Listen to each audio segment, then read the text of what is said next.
मैं मुंह हाथ धोकर अभी पलंग पर आकर बैठी ही थी कि एक अधेड़ उम्र का पुरुष दरवाज़ा खोलकर अंदर आ गया और मुझे मुग्ध निगाहों से एक टक देखने लगा।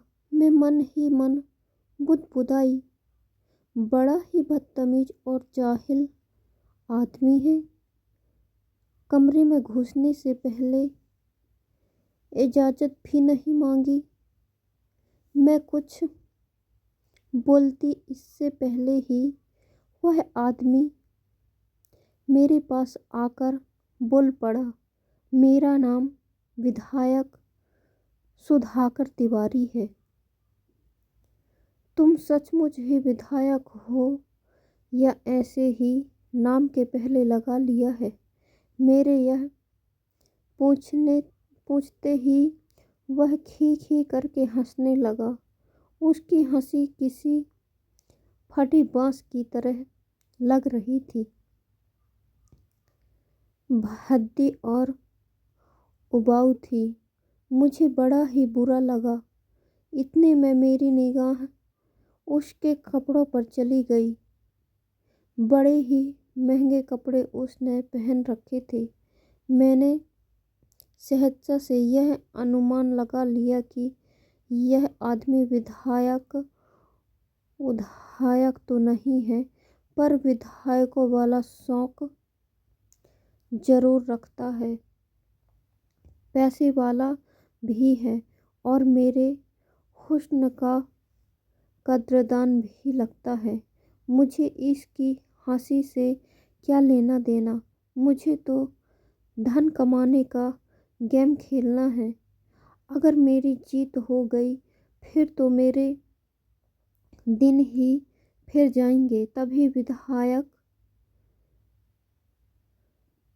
सुधाकर तिवारी मुझे देखते हुए बोल पड़ा, क्यों, विधायकों से तुम्हारा कुछ ज़्यादा ही लगाव है क्या?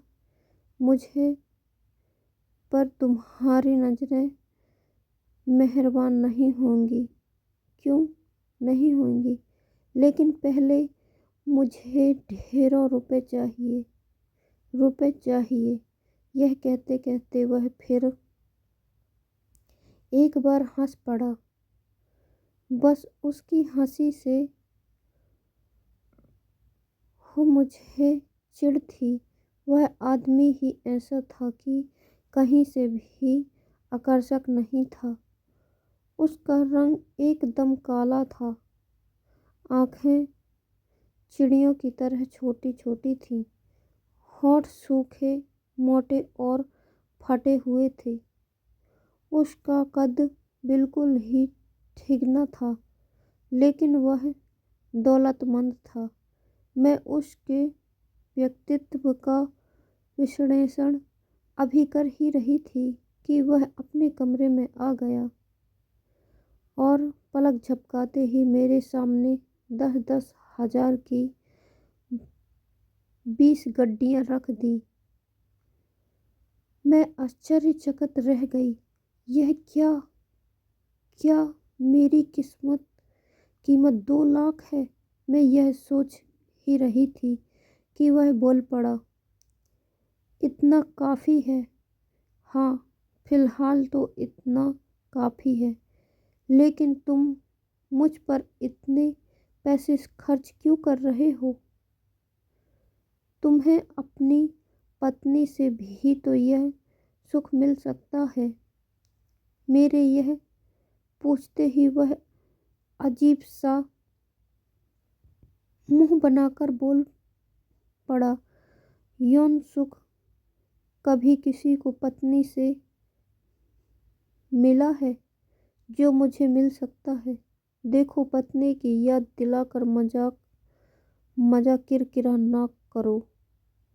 तुमने अपनी कीमत मांगी, मैंने लाकर रुपए दे दिए। शायद तुम्हें नहीं पता, पुरुषों को यौन आनंद पराई स्त्रियों से ही मिलता है। वे सेक्स में बदलाव चाहते हैं, विधायक सुधाकर तिवारी की बातों ने मुझे चौंका दिया। मैं बुदबुदाई, सयानी, इसका मुझसे जी भर जाएगा तो मुझे छोड़ देगा, तो फिर मैं क्यों ना अगली सुबह यह जगह ही छोड़ दूं। 2 लाख रुपए यहाँ से निकाल भागने के लिए कुछ और सोचती। इससे पहले ही उसने मुझे अपनी बाहों में भर लिया।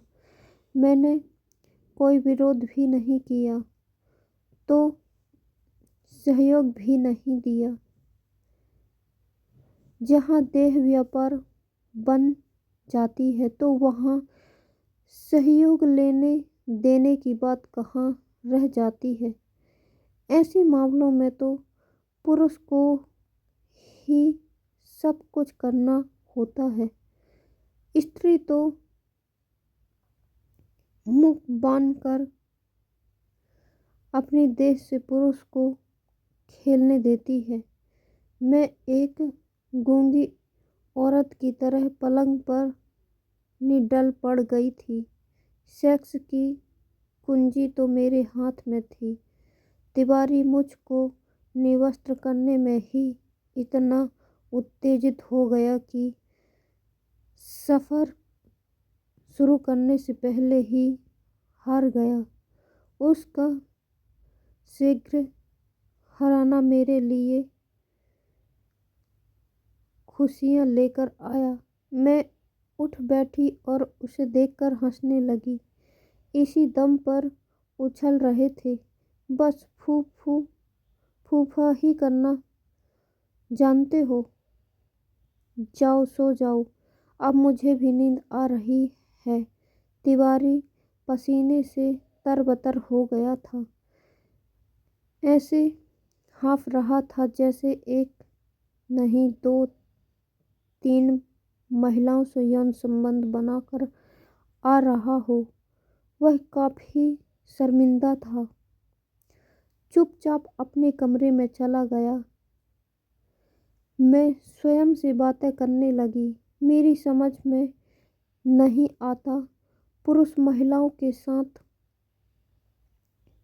बलात्कार कैसे कर लेते हैं।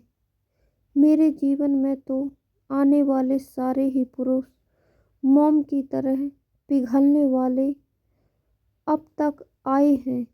किसी एक में भी इतना दम नहीं था कि वे मुझ तक पहुँचे। मैं ही उनके साथ बलात्कार करती आई हूँ।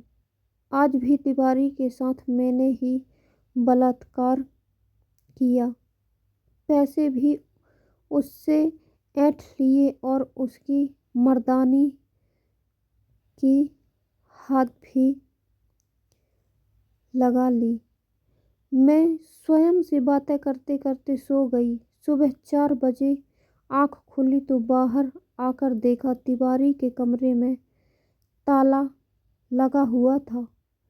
मैं सीढ़ियाँ उतरकर काउंटर पर आई और बिल अदा कर होटल से बाहर आ गई। मुझे इस बात का अंदेशा पहले से ही था कि जिसने 2 लाख रुपए मुझे दिए हैं वह मेरा पीछा अवश्य ही करेगा। मेरा अनुमान सही निकला। तिवारी की व्हाइट गाड़ी मुझे सड़क पर दिखाई दे गई। गाड़ी तिवारी ही ड्राइव कर रहा था। वह मुझे पकड़कर पुलिस में भी दे सकता था, क्योंकि मुझे गलत साबित करने के लिए उसके दिए 2 लाख रुपए ही काफ़ी थे।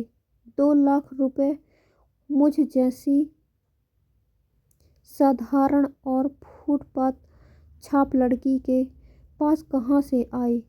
मेरे लिए पुलिस को बताना मुश्किल था। तभी मैंने देखा हिजड़ों का एक समूह नाचते गाते हुए चला जा रहा है। मैं उन हिजड़ों के झुंड में घुस गई और उनके ही रंग में रंग गई। तिवारी गाड़ी से उतरकर काफी देर तक मुझे इधर उधर ढूंढता रहा, फिर गाड़ी में बैठकर आगे बढ़ गया।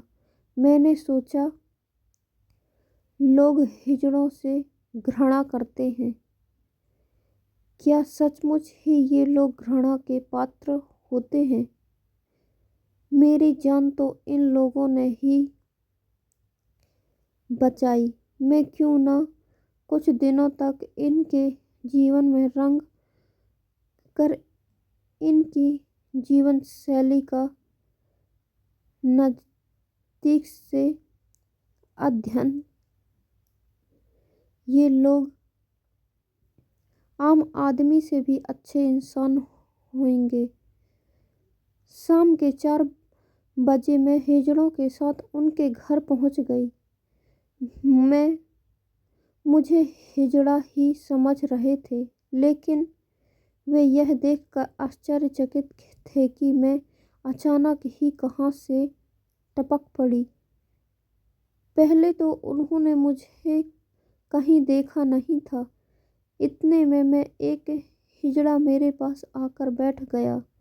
उसका नाम रामकली था।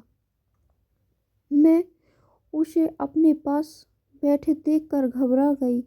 रामकली कुछ पूछती इससे पहले ही मैं बोल पड़ी, मैं कोई हिजड़ा नहीं हूँ, मैं एक स्त्री हूँ। तो यहाँ क्या कर रही हो? किसी मर्द के पास जा। मर्द नहीं है तो अपने माँ बाप के पास जा। हम किस्मत के मारे वालों के पास तेरा क्या काम? रामकली के यह कहते ही मेरी आंखों में आंसू आ गए। मैं सुबकने लगी। रामकली मेरे आंसू पोंछते हुए बोली, तुम तो बुरा मान गई बहन, लेकिन मैंने कोई गलत भी तो नहीं कहा। मैं तो हिजड़ा हूँ। मेरा कोई घर नहीं है, भाई बहन नहीं है, माँ बाप नहीं है। हम सारे हिजड़े ही एक दूसरे के भाई बहन और माँ बाप हैं। रामकली के शब्दों में दर्द था, फिर भी उसकी आंखों में एक आराम की जिंदगी थी। अब मैं क्या कहती? मेरे पास तो कुछ भी नहीं था। ना तो मैं किसी समाज में थी, न परिवार में, और न ही किसी रिश्ते से बंधी हुई थी। मैं अपना दुख तो किसी से भी बांट नहीं सकती थी।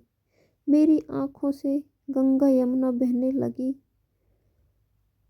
तुझे नहीं जाना तो मत जा, तू यहाँ मेरे साथ रहेगी। जब तुझे अपने घर की याद आए तो चली जाना। रामकली एक हिजड़ा होकर भी दिल वाली थी। मैं यहाँ सुरक्षित थी। एक स्त्री को भला हिजड़ों से क्या